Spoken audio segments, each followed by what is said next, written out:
Hello, sports fans, and welcome to Let Me Speak, the show that shares sports' biggest headlines explained, uninterrupted, and maybe a little audacious.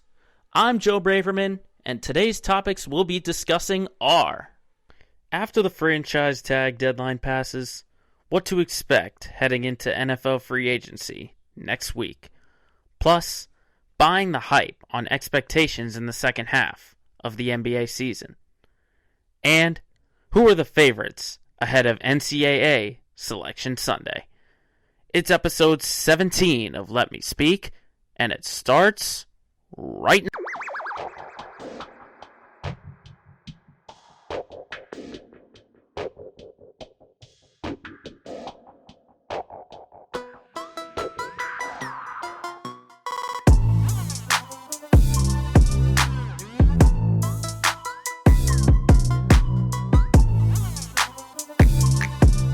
Once again, coming at you on Thursday, March 18, 2021, Let Me Speak, episode 18. Now, for all of you out there, a happy belated St. Patrick's Day. I hope all you laddies and ladettes were very safe out there celebrating your St. Patrick's Day yesterday. But while we're celebrating St. Patrick's Day, the sports world does not take a holiday off. And let me tell you, the NFL definitely did not take that holiday off, as free agency has been absolutely nuts so far since opening up. And really, that's been the biggest topic, has been where players have gone, where they've stayed, where they've signed. It's been insane. So let's just dive into, I want to talk about some of the teams that really, I would say so far, are the biggest winners and the biggest losers in the early parts of free agency. And obviously things could change. Things could change because it's only week one of free agency. It's only been a few days even. We haven't even gotten a week into it, but we've seen a ton of action. And just some notes from what I'm seeing in free agency, not a lot of wide receivers getting signed. And I think part of that has to do with the amount of shuffling that's going on in the quarterback situation for a number of teams. So I think receivers really want to know what the quarterback situation is going to be like for whatever team they're going to sign for before they sign. Because we still got some great receivers out there like Kenny Golladay, Juju Smith-Schuster, Will Fuller. They haven't signed yet. And that's just showing the craziness of all the quarterback movement that's going on. I mean, just a few minutes ago, Mitchell Trubisky is going to be the backup for the Bills. So that might draw some more guys like Emmanuel Sanders to go to Buffalo. But those are just some small notes. On to the teams that so far have won. Obviously, number one has to be the Patriots, and we'll get more into their moves into our Let's Get Local segment. But I think with the amount of money that they have, I'd say so far they've got like a B+ in their grades. But so far, I would say they're the best team who have made the best moves in free agency. Now to do a real deep dive, I think the second best team who have done it are the Super Bowl champs, the Tampa Bay Buccaneers. I think they've done a great job at really keeping their Super Bowl core together. You had a lot of veterans who came in, were established, but it's really been the key components. Like, obviously, you start with Tom Brady and restructuring his contract. I mean, that helps lower the salary cap for the next 2 years because he is signed through 2022. After that year, that's when he becomes a free agent. And I think him restructuring that really helps out with the salary cap. He's going to get paid a lot this year, but also he's helping out for next year. And in terms of the players that Tampa has re-signed, I think Gronkowski, Levante David, Shaq Barrett, Chris Godwin, all of them being retained is absolutely huge for this Tampa team. Because defensively, they really came out in that second half after their bye week. And Levante David, Shaq Barrett helped it out with that linebacking core. Him, JPP, Jason Pierre-Paul, if they can re-sign Ndamukong Suh or Vita Vea, or maybe even get an upgrade possibly in the draft or any upcoming free agents, would be absolutely huge. But defensively, I think getting David and Barrett back automatically thrusts them to the top of the NFC North. I think they were already the favorites after Drew Brees' retirement, but I think this just solidifies it right there. Obviously, the biggest loss would be losing Leonard Fournette because you had that two-headed monster at running back with him and Ronald Jones.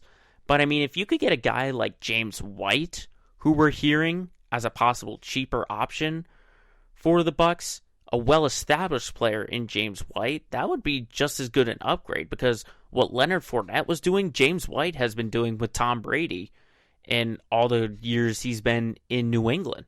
And that'd be a much cheaper option than retaining Leonard Fournette. So that would be absolutely huge for Tampa Bay if they can pick up James White, if we're hearing the rumors.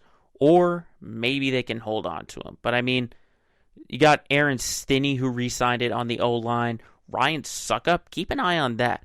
Every good team needs a kicker. Ryan Suckup is absolutely huge for that. And then obviously the third linebacker, Kevin Minter. I would say out of those moves right there, the second best team to have made upgrades and the second biggest winner so far in free agency has been the champs, the Tampa Bay Buccaneers. Now, in terms of the team that they beat, the Kansas City Chiefs, I would say they made two really good upgrades on the offensive line. I mean, obviously, you get the best offensive lineman out there on the market in Joe Thuney. So you have to spend a little bit. I think it's worth it for the struggles that Kansas City went through in that Super Bowl. It really showed how much the offensive line struggled. And then not only that, but getting Kyle Long out of retirement to play that guard. I mean, you're replacing Eric Fisher, who tore his Achilles, and Mitchell Schwartz, who had his season cut short due to back surgery. You replace them with two healthy guys, with Joe Thuney, who's already established himself in New England, and Kyle Long, who's fully healthy coming out of retirement. I think those are two great upgrades right there. I still think the Chiefs need to get maybe a defensive weapon, possibly a linebacker or someone in that secondary, but I think the Chiefs are another winner in this free agency because they've already fixed the biggest gap that they have in their team, and that is their protection for Patrick Mahomes on that offensive line. And then a third team who I think's a winner might be a little sneaky one. I would say the Jacksonville Jaguars have made some really good moves. And obviously, it's part of a new culture that Urban Meyer is bringing down in Jacksonville, Florida. I think you have to think about also, they're going to get Trevor Lawrence, number one in the draft. So they just want to gear up and have all the pieces around Lawrence. So maybe it's not a winning team now, but you at least want to establish a good culture. Because really, you take away that 1 year where Blake Bortles took them to the AFC Championship game, and this team has just been on a downswing for the past maybe 8 or 9 years. I mean, really, I would say since the David Garrard and the Byron Leftwich days is when Jacksonville was good. But then you get Trevor Lawrence here, and you give him so many weapons. Like, you give him Cam Robinson, who you put the franchise tag on. You're already getting him some great protection on that end. And because you signed Carlos Hyde, who credit isn't as great as he was when he came out of Ohio State, but you put him with James Robinson, who's already established himself as that featured back for Jacksonville, that's huge. And then a couple weapons like Marvin Jones, an established veteran. I mean, I think it's a great move for Jacksonville to get guys like that. And then you trade for Malcolm Brown. You sign Shaquille Griffin on the defensive end. I mean, probably one of the top defensive backs on the market. You get him away from Seattle. That is huge for Jacksonville. And then you get Philip Dorsett, Tyler Shatley, Tyson Ulawalu, Jihad Ward. I mean, I like what Jacksonville is doing. Now, does it translate to wins in 2021? No. But I think it really sets them up for a good future, especially if you've got Trevor Lawrence and you believe the hype that everyone is surrounding about the potential number one pick out of Clemson. With Urban Meyer leading the charge, and you have all the mix of youth and veteran presence for guys who are maybe looking for a fresh start, I think this is good. I think maybe in 2 years, maybe 2 or 3 years, if Lawrence is the kind of quarterback that everyone thinks he can be, this team can get itself back into contention. Maybe not Super Bowl contenders, but I think definitely contention, depending on what happens with the wild card situation. If we continue to see 7 teams from each conference as opposed to 6. I think Jacksonville in maybe 2 or 3 years with an established Trevor Lawrence and all these kind of pieces, which they'll continue to build with in free agency, and don't forget the youth that they're going to get in the draft, I think Jacksonville can get themselves back into contention in a couple of years, thanks in large part to the signings that they've made, like Shaquille Griffin, Marvin Jones, Malcolm Brown, Carlos Hyde. I think that's going to help really set a precedent in Jacksonville, Florida for the Urban Meyer era. Now, in terms so far of the biggest losers right now in free agency, I think the first one that comes to the top of my head, without even thinking about it, is Seattle. I mean, Seattle has made no moves, and we already know that Russell Wilson might not be too happy in Seattle. So what do? You lose your best defender in the free agency market in Shaquille Griffin, who we just talked about, and you replace him with Ahkello Witherspoon for a 1-year, $4 million deal. That's your top defensive back right there. They have got no pieces surrounding Seattle right now. And it all could change, because if they can sign Leonard Fournette away from Tampa, away from a couple teams, because we're hearing a lot of reports like that, I think getting him would definitely help Russell Wilson out. But they need to be targeting defensive guys. They need to get youth. And I think they're going to do that in the draft. I think they'll get that going in the draft. But Seattle right now, with the kind of moves that they're making, which are virtually none, I'm not sure that's going to curry favor with Russell Wilson right now. I really don't think so. Because more time will go along, and Russell Wilson will just say, where is my help? Where is my help? Where is my help? Because this was, like I've said for the past couple of weeks, Seattle was horrible in defense, last in the league. And they are making no upgrades right now. No upgrades. They're just sticking with the squad that they got right now. Not sure that's a good idea if you're Pete Carroll up there, if you want to keep your franchise quarterback in Russell Wilson. So off the top of my head, Seattle, the biggest loser right now in free agency. And number 2, I would say for free agency losers, the Philadelphia Eagles. I mean, what is Philly waiting for? The only move that they've made so far is getting rid of Carson Wentz. That's all they did. They basically lost everything and gained nothing. Remember who else they cut? They cut Deshaun Jackson, Alshon Jeffrey, just to name a few. They're going to trade Zach Ertz. I mean, they are really selling out for the draft and looking for the potential that they have in that draft class. Not sure if that's the road you want to go with. I mean, Jalen Hurts, he's looking around and he's basically got no weapons right now. No weapons. And if you're going to put your future into this guy, in Jalen Hurts, not sure if that's the road you want to go down.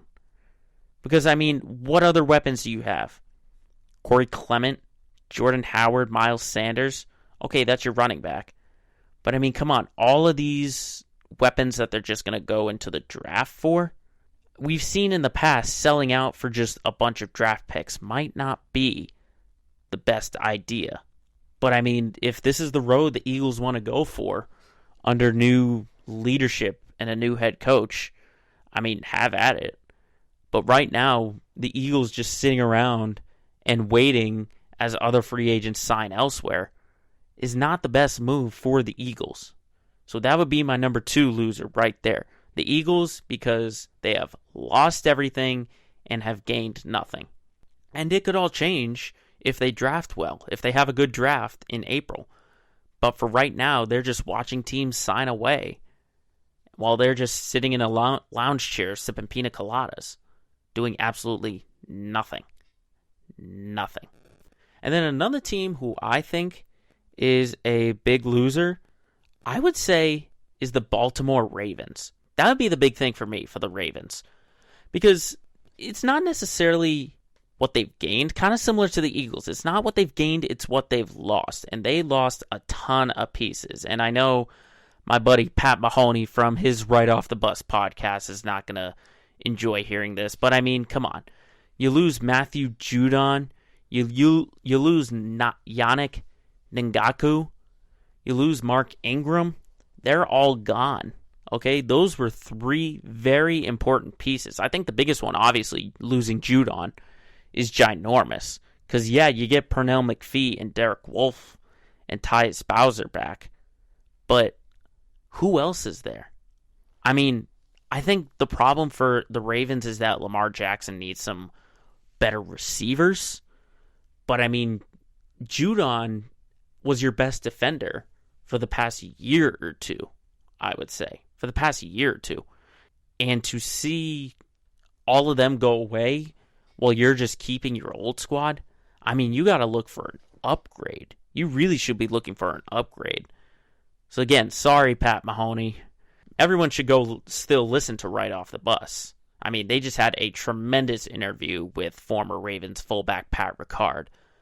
But I mean, the Ravens, Pat, your team is going to have to make some upgrades rather than just seeing all your guys go.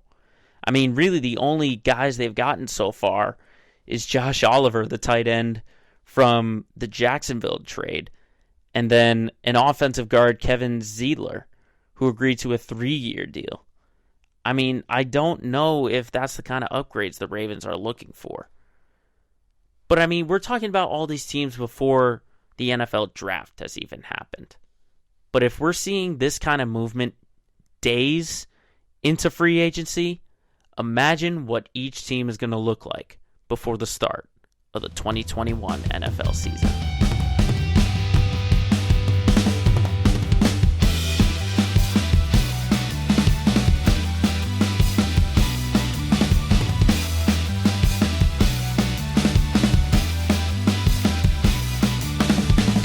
Now, obviously, when we're talking the middle of March and around this time on St. Patrick's Day, you can't go through a sports day without talking about March Madness, because it is on this day today that March Madness for the NCAA men's basketball tournament does get underway with a couple of play-in games. We got Norfolk State and Appalachian State, Wichita State and Drake, Mount St. Mary's and Texas Southern, and Michigan State and UCLA with some play-in games. And then the madness gets underway with the tournament of 64. Now, I talked last week about our early contenders as we were seeing conference tournaments get into a preview, and I really got to see a couple of teams over the weekend in their conference tournaments, like in the Big Ten and the SEC, and I got to see a lot of teams play. And I wanted to throw out some other contenders that I maybe didn't throw out there. I had Gonzaga and Baylor, teams like Oklahoma State. I threw their name out there. But after watching this past weekend, there were a couple teams I wanted to throw out there as a couple contenders now that the brackets are officially out. And I wanted to keep my close eye on number 1 seeded Illinois, because they looked really good in their conference tournament when they were playing. And really, it was Ayo Dosunmu and Kofi Cockburn that really gave me a lot of confidence, what I saw in their tournament play. And especially the Midwest bracket that they're in, I think they can really make a good run. Because when you look at it, they're playing Drexel to start out as a 16. Then they get Loyola Chicago, or Georgia Tech after that. And then they would get the winner. They would get either Tennessee, Oregon State, Oklahoma State, and Liberty. And that's where the test would really kick off for the Illini. And I think that would be their toughest test. But I see, I did talk about Oklahoma State. They can make a run. But also Illinois, if they could get past Oklahoma State in that game, if the Cowboys can get that far, then I think they can maybe make a run all the way to possibly the Final Four, because the second half of that bracket, I think they can beat Houston. I think they can beat West Virginia. I think they can even beat teams like Syracuse, who could make a Cinderella run. That would be the biggest thing for me, is Illinois. They could be sneaky favorites. And another sneaky favorite that I didn't talk about, last week. I'm looking at right now. I saw Iowa play a little bit. They could make a deep run. I'm not going to get full confidence in that, but obviously it's going to be with the help of Luke Garza. I think the 4-year senior, he's getting his number retired by Iowa, and for good reason. He's a big guy who can dominate down low, and he can shoot from the outside. So he's going to carry this Hawkeye team to make any kind of run. Obviously, it's not going to get easy because they'd have to play either Oregon or VCU, and if they can survive that, they'd have to get to Kansas.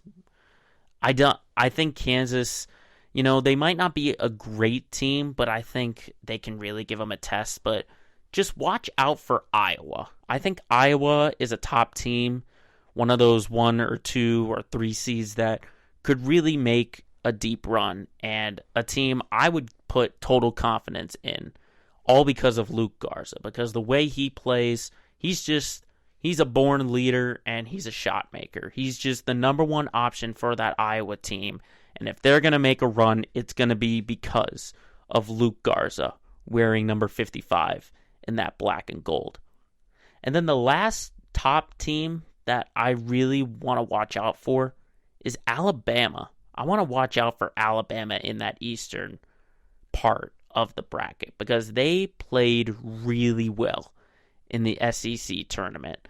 How far they got and the kind of games that they were playing, I really like what they're doing. I like what they're doing, and I think I would say the East right now has to be the toughest bracket right there. Between the East and the West, I would say those two are the hardest, with the East being the hardest. Because, look at seeds 1 through 5. It's Michigan, Alabama, Texas, Florida State, and then Colorado at the 5. That's absolutely a tough field for anyone. And not only that, but look at all of the deeper teams. LSU at number 8, St. Bonaventure at number 9, Georgetown at 12. Abilene Christian, who made an upset a couple years ago. They're playing Texas. Connecticut's at 7. Maryland's at 10. That's a very tough part. But I think Alabama or Michigan could come out of that. I think everyone's talking a lot about Michigan, but I think not enough people are talking about Alabama. They could easily get themselves into the Final Four. And me personally, I could even see them going all the way to the national championship. I think they could upset Michigan when they get to the Elite Eight, and then they can take out whoever comes out of the West, whether that be Gonzaga, Virginia, Iowa, from that western part of the bracket. I think they can take them out too, and they can get as far as the national championship. I think really that would be the big thing for me, is watch out for Alabama out of that eastern part. Now, in the tease, I did say who's going to be the Cinderella teams, and there were a couple that I was really watching out for. I would say that play-in game between Michigan State and UCLA, be careful of that one. One of those teams could really make a deep run. Credit those teams aren't as good as they were in the past, but they have championship experience. And Tom Izzo, he knows how to bring his teams all the way to the Final Four and the Elite Eight and even the national championship. I think they have the experience. Same thing with UCLA. They have a history of having great teams out there. Be careful of them because they have experience at their leadership. Their leadership has championship experience, so don't be surprised if they go on a deep run. Now, another Cinderella team, obviously this has to be the fan favorite, and I mentioned them earlier. Loyola Chicago at number 8 in that Midwest division. Really, it's just because of Sister Jean, the 101-year-old number 1 fan of that team who went all the way to, I believe it was the Final Four a couple of years back. That just puts a smile on your face and a good feeling in your heart to see Sister Jean root that team on. I think that would be the sentimental favorite. I don't know if they're going to go as far because if they can get past Georgia Tech, then they'd have to play Illinois. I think that'd be the sentimental favorite. I wouldn't see it as totally crazy if they could upset Illinois, but I think it's not more likely than not that they would upset Illinois. Because like I said, Illinois is just a good team. But as a Cinderella, that's your fan favorite right there. If you had everyone who fills out a college bracket, if they remember from years past, who would be your Cinderella fan favorite? They would say Loyola Chicago. I would say that would be the sentimental fan favorite. And then just a couple of other teams. I would say UCSB, ranked at number 12. I think they can pull the upset over number 5, Creighton. I think the problem with Creighton is just that they're in a different conference. And obviously we're talking on the big stage right now. But you always got to look at those 11, 12s, 13s who could pull the upset. I don't think Wichita State or Drake can do that over USC. I don't think North Texas can do it over Purdue. I think from all of the 12 seeds, I would say UCSB, and even I'll throw out Oregon State. Maybe they could pull the upset over Tennessee. And I'll even get one more out there, Georgetown. I would say Georgetown might have their opportunity over Colorado. But I would say out of all the 12 seeds that there are, UCSB, the University of California, Santa Barbara, can get themselves over Creighton. And then some deeper teams, I would say look out for Syracuse, who I mentioned at number 11. I think they might be able to pull the upset over San Diego State. Again, Jim Boeheim at the experience. Obviously, he does have COVID, but, you know, there are always those stories like that. So watch out for Syracuse.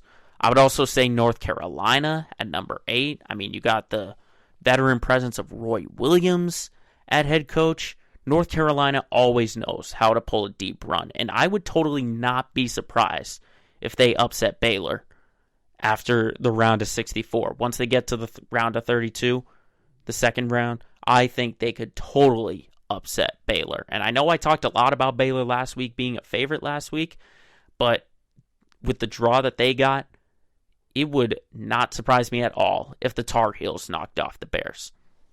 And then for a deeper team, I think Morehead State at number 14, I think that's going to be the biggest upset if it happens. If they knock off West Virginia, I think they probably have the best chance out of any team who's seeded 13 or lower to pull off the upset.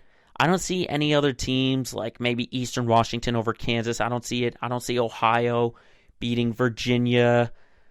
I don't see Winthrop over Villanova or North Texas, like I said. I think the best chance for an upset for a team that might be seeded 13th or lower would be Morehead State. I think they have the possibility to knock off West Virginia sitting at the number 3. But of course, this is all going to lead into who you're going to pick as your national championship. Everyone's filling out their bracket, and I got to tell you, I went back and forth so much. I looked at all the teams that were in it. I initially thought Kansas, then I switched to Gonzaga. I switched, but I made my decision, and who I think is going to win the national championship is going to be Illinois. I think Illinois is going to be the favorite. I think they've got the size. I think they've got the shooting. And compared to other teams out there, I think Gonzaga, they have a history of not being able to win it all.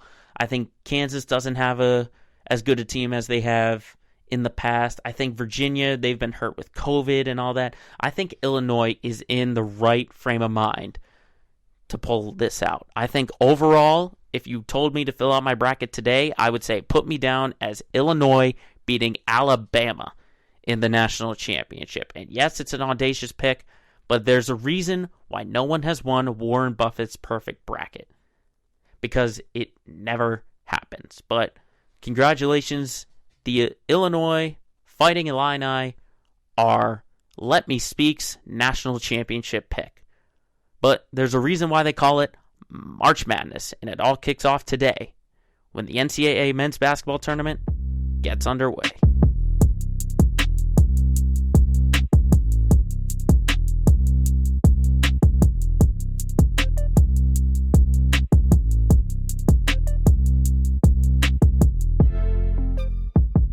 Up next is something we haven't really touched on in a couple of weeks, at least on a deep, in our first 3 topic segment, and that's the NHL.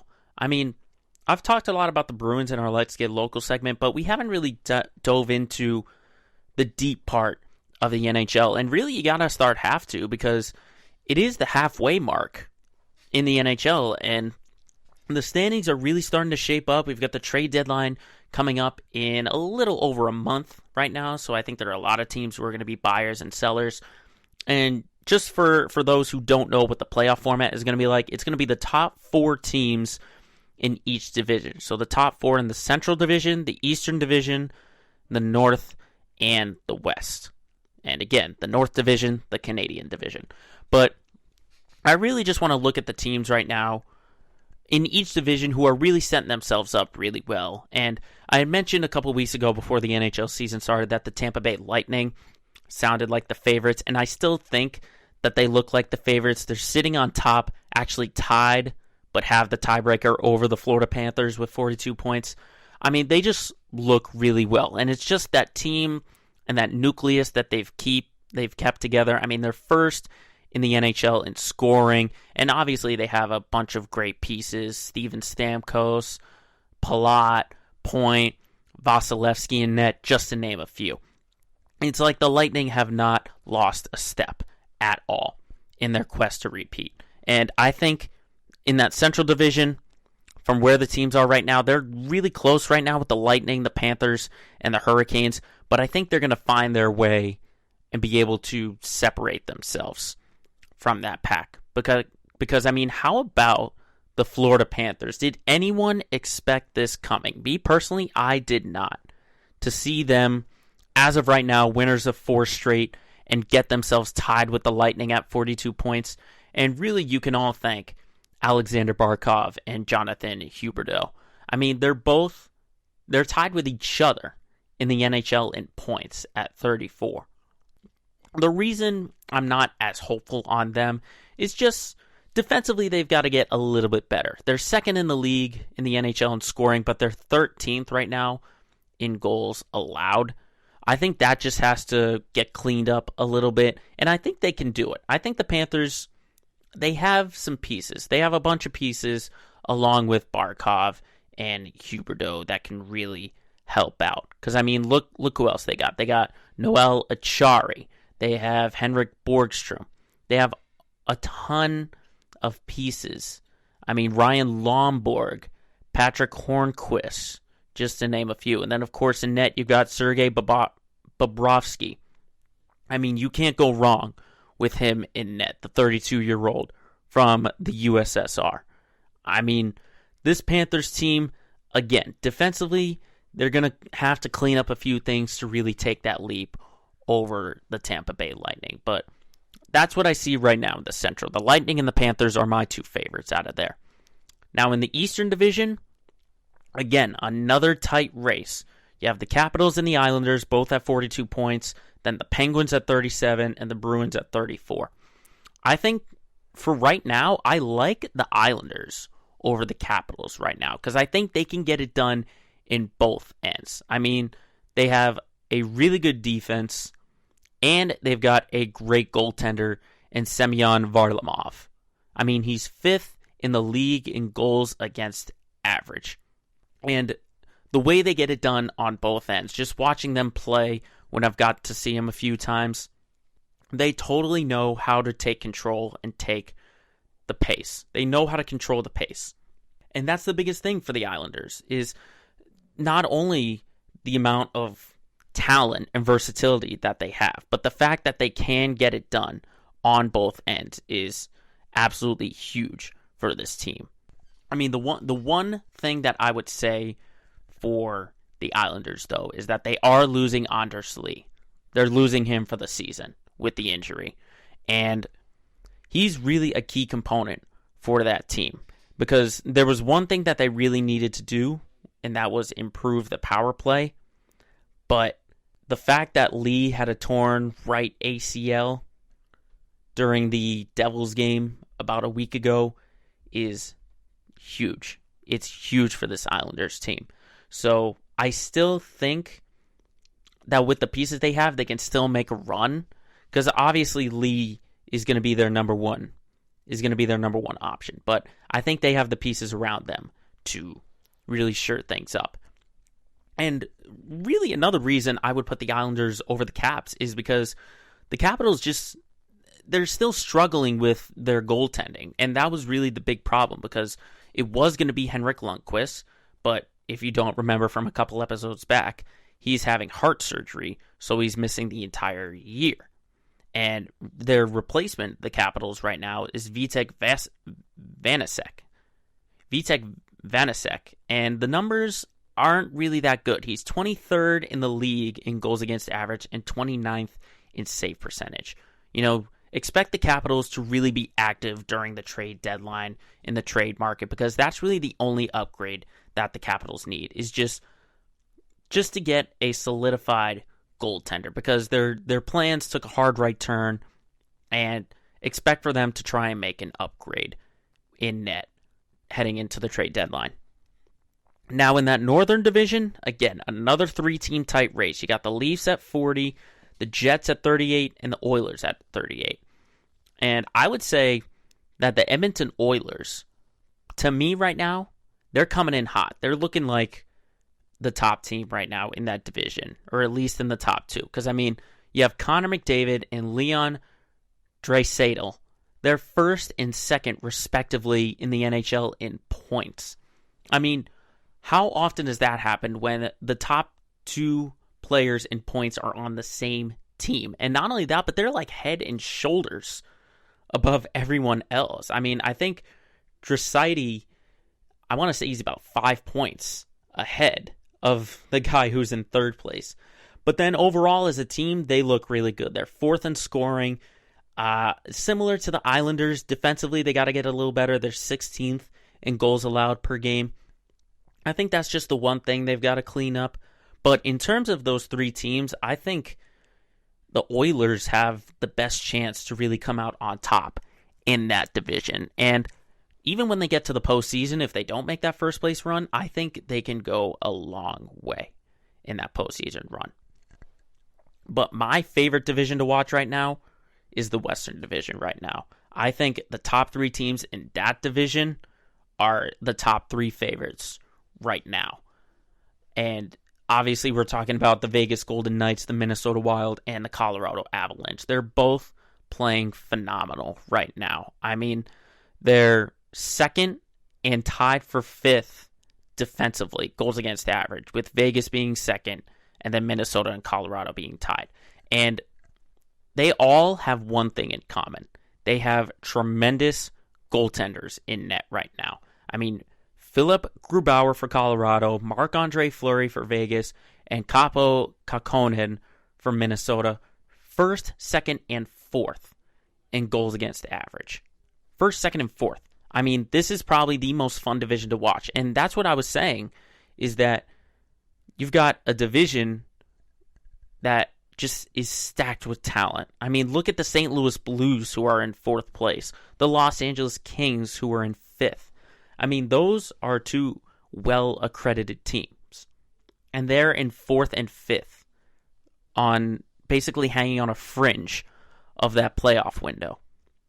And to see what the Knights and the Wild and the Avalanche have done, the Knights have won 4 straight, the Wild have won 5 straight, and the Avalanche have won 4 straight. Okay? They're just taking advantage of the Blues, who have lost 5 straight right now. So that is such a tight division. There's so much shuffling in there. Those are the 4 teams. I think one of them, at least one of them, is going to come out and make their way into the Stanley Cup. I think one of those 4 teams, the Knights, the Wild, the Avalanche, the Blues, they're going to find themselves in the Stanley Cup final. I think one of them 4 is going to get themselves contending for that cup. But we're only talking at the halfway mark. There is still plenty of action left to be played during the rest of the NHL season.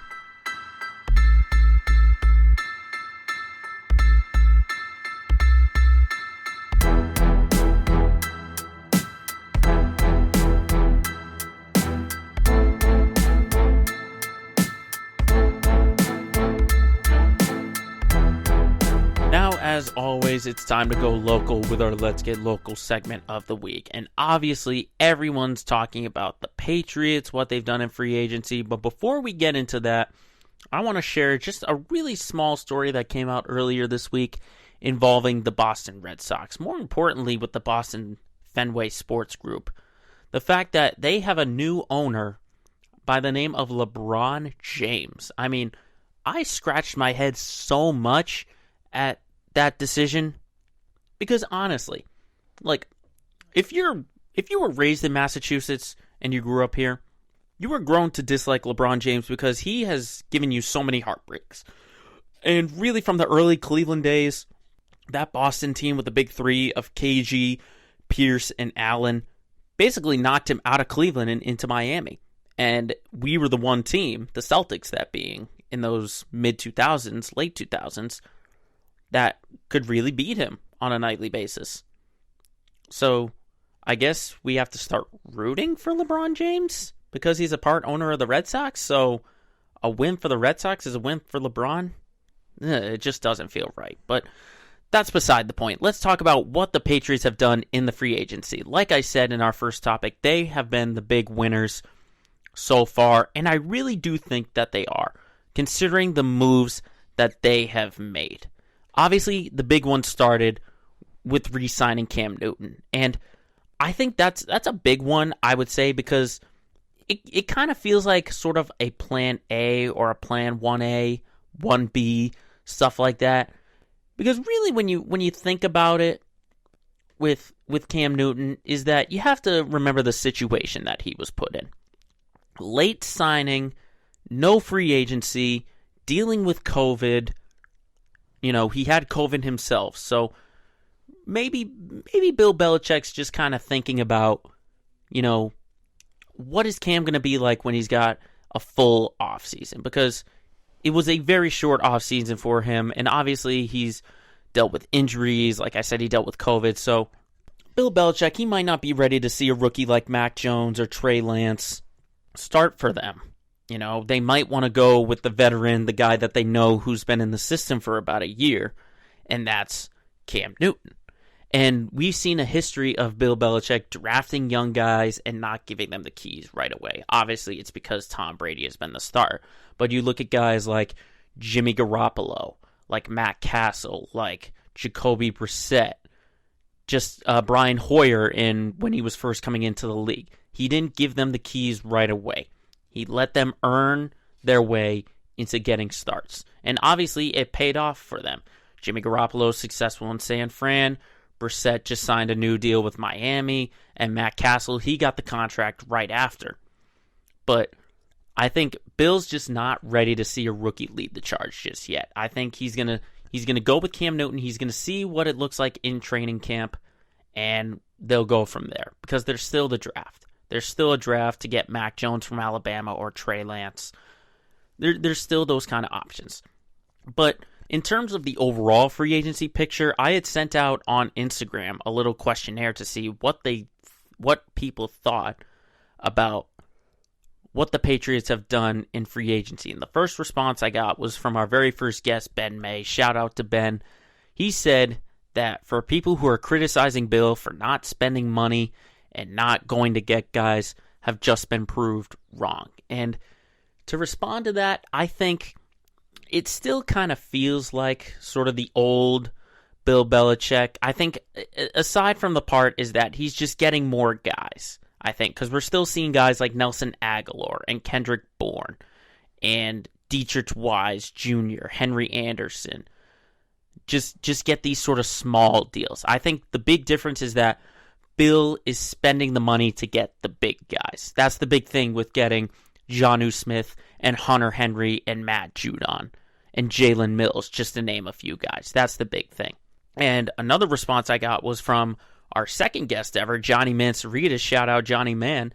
He said he loves it. And honestly, I don't love it. I like it, getting close to loving it, because, you know, it still feels like there's more moves to be made. With the amount of money that the Patriots have in room for salary cap, I mean, look at what they've done. I mean, it still feels like more to come because there's still some wide receiver options, because when you look at what the wide receiving core looks like, or the pass catching core looks like, you have Nelson Aguilar, Kendrick Bourne, Jacoby Myers, Julian Edelman, N'Keal Harry, Hunter Henry, Jonnu Smith, Devin Asiasi, just to name a few. I don't know if there's really a game-changing wide receiver out there. I mean, there's still, I don't know exactly what the money situation is for the Patriots, but there's still a Kenny Golladay, a Juju Smith-Schuster, maybe even a Larry Fitzgerald, possibly. Because remember, the Cardinals did sign A.J. Green. The question would be, would Larry Fitzgerald get re-signed if he were to say, I'm not ready to retire just yet? That's still a question out there. But I also like what the linebacking core looks like right now. I mean, you're going to get Dante Hightower back. You put him alongside Matthew Judon and a returning Kyle Van Noy. That's a good-looking linebacking core right there. And I think Judon is going to be absolutely huge, especially. I could even see him getting up there with Defensive Player of the Year if he has a great year. Because remember, he's the two-time Pro Bowler, great years with Baltimore. Again, to Pat Mahoney, sorry, we had to take him. We needed a linebacker. But I did also mention questions. I think a more recent question came up really earlier today when Patrick Chung announced his retirement. I mean, that brings a lot of questions into that safety position, because obviously you have Devin McCourty at your free safety, but who is going to be that strong safety? I think your two options obviously are Jalen Mills, who you re-signed. You could either put him at safety, or if you want him as a defensive back, possibly teaming alongside Gilmore or J.C. Jackson, Jonathan Jones, or you have Kyle Duggar, who I would say probably had a steady year at safety for the Patriots. Obviously, the Pats tendered him, so they have a lot of trust in him. But I think those are your two options at safety for the Patriots after Patrick Chung retired, which, by the way, salute to Patrick Chung. One of those guys where he's not that all-pro or a Pro Bowler or anything like that, but he was just an incredible locker room guy. He's a leader out there, and he's going to be missed in that Patriot locker room. But overall, with the moves that the Patriots have made, I would say so far I give it an A-, a good A-, because they finally solved their tight end problem that's been nagging them since the Rob Gronkowski days, and that's getting a pass-catching tight end. Not only that, getting two of them, getting the top two tight ends on the market. Bill Belichick loves the two tight end play, and that's exactly what he's going to incorporate with these two tight ends. And then just shoring up defensively and getting some weapons for whoever's going to play at quarterback is absolutely huge. But again, it still feels like there's more moves to come. Like I said, we're not even a week into free agency, but the Patriots, what they've been doing, looks good so far. Now, speaking of a guy that's looked good, how about last night in net, Dan Vladar, in his NHL debut for the Bruins, absolutely shining. 34 saves on 35 shots and getting the win for the Bruins 2-1 over the Pittsburgh Penguins. Now, there's two things I want to talk about with this one. The first is, what is the future going to look like at this goaltender position?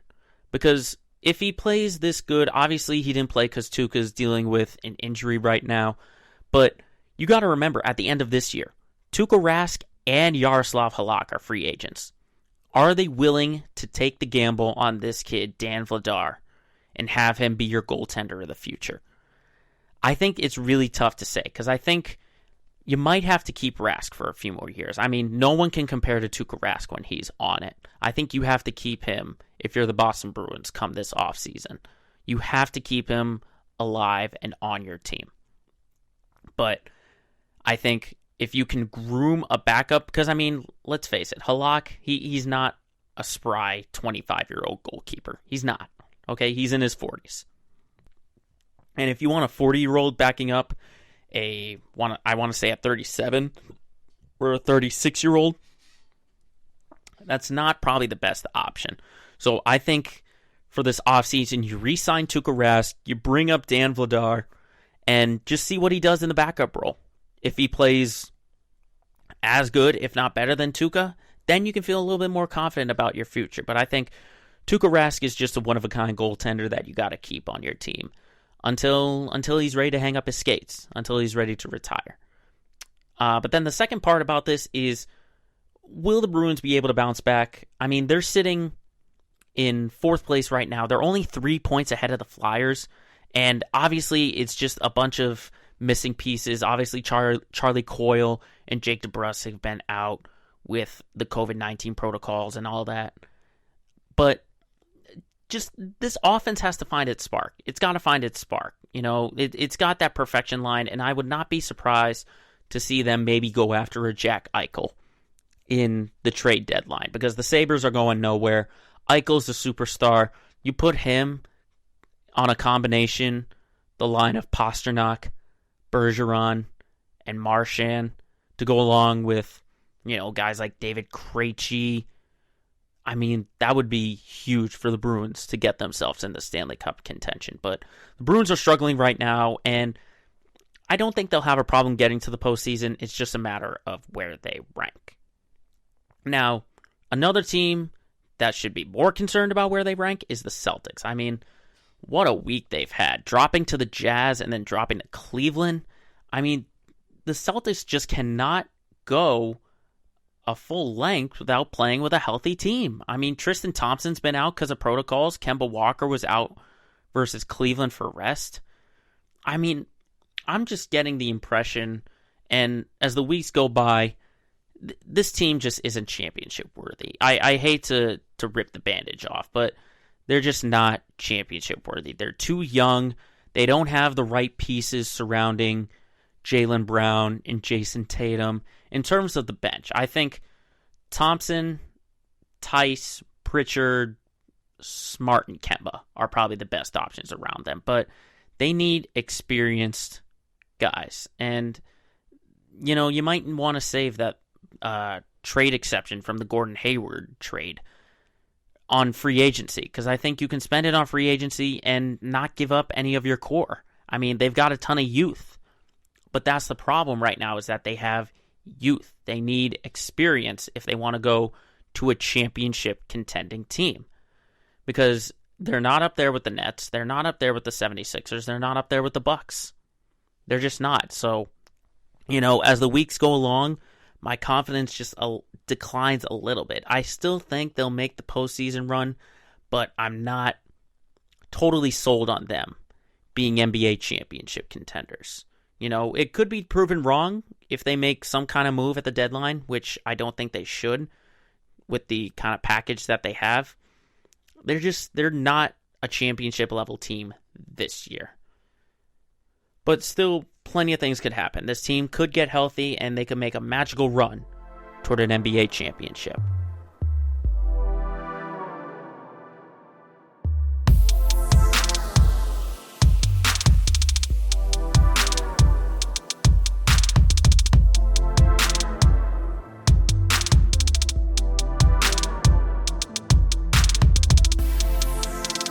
Finally, we wrap up our show with my favorite segment, our LOL moment of the week. And obviously, this one has been talked about in the NBA world for a couple of days, and it's not so much the action as it's more of the action plus the reasoning behind it. So this week's LOL moment of the week will go to Kyle Kuzma from the Los Angeles Lakers. Now, let me give you the 411 on what's going down with the fourth year man for Los Angeles. Kyle Kuzma, Lakers versus Warriors. Kuzma's at the line to shoot a technical free throw in a game which the Lakers won, by the way. Let's just point that out. The Lakers did win.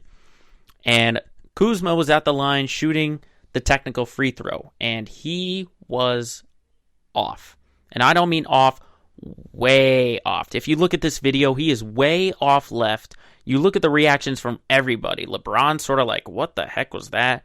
Montrezl Harrell was like, oh my gosh. And the entire Warriors bench acted like there was an earthquake going on, which Kyle Kuzma might have thought that's the reason why he missed that free throw. He said in the postgame that he blamed it on a earthquake that hit San Francisco, a 3.5 magnitude earthquake in the San Francisco area. Now, there's one problem with that, and that's that the earthquake never even happened. There was no earthquake that altered any kind of free throw. That was just a really, really bad free throw. Okay, this is where you're scratching your head and you're wondering, why would you even make an excuse like that for why you missed that free throw so badly? Why would you even justify that? You could just say, it was a bad shot, that's my bad. But he wants to go so far to say that there was an earthquake that rocked the floor so bad that when I shot the ball, it started straight and drifted off to the left and was way off. Now, that could be an excuse for a free throw. It could be an excuse for why he's averaging a career low in points per game and free throw percentage in his 4 seasons. I mean, the most he averaged was over 18.5 in LeBron James's first year. And now that he's got a ring under his belt, in his 39 games played so far, he's only averaging 12 points a game. And he's gone from being about a 74 to 75% free throw shooter to a 63% free throw shooter. I mean, are there earthquakes going on in Los Angeles all the time? Are there earthquakes out in Utah, in Phoenix, in the other side of Los Angeles? Because you're missing free throws against the Clippers and the Jazz and the Suns, who are right now jumping ahead of you with the stretch of games that they've been playing so far? I don't think so, Kyle Kuzma. I think that's also why he's sitting on the bench and why we're seeing guys like Talen Horton-Tucker start to get some playing minutes. Why we're seeing Wesley Matthews get into the game. I mean, remember when Kyle Kuzma was the subject of so many trade rumors saying, oh, he's totally going to make the team better. He shouldn't be on this team. Now people are justified because he's not hitting free throws. Or maybe guys are saying, he's so important to this team. He needs to stay on the Lakers. And if he's missing free throws, not sure if he's that important. Now, credit, the Lakers did win this game. It wasn't like they lost by 1 and Kuzma was the reason that they lost. No, they easily beat the Golden State Warriors. So that's why we can laugh at this. But Kyle Kuzma, you might want to get back to the gym and start practicing some free throws. Obviously, I need to do that because I'm just speaking as someone who... You're talking to someone who could only get on the CYO team in high school and the Northborough, Massachusetts B travel team for basketball. So I don't think I'm the right one to criticize you for missing a free throw. But I'll just say it like this. Kyle Kuzma, it's a good thing your Lakers team is winning. Because if you had missed that free throw, I got a feeling that LeBron James would be sending you to the 12th spot in that rotation. But you can continue to come off the bench and be this week's LOL Moment of the Week.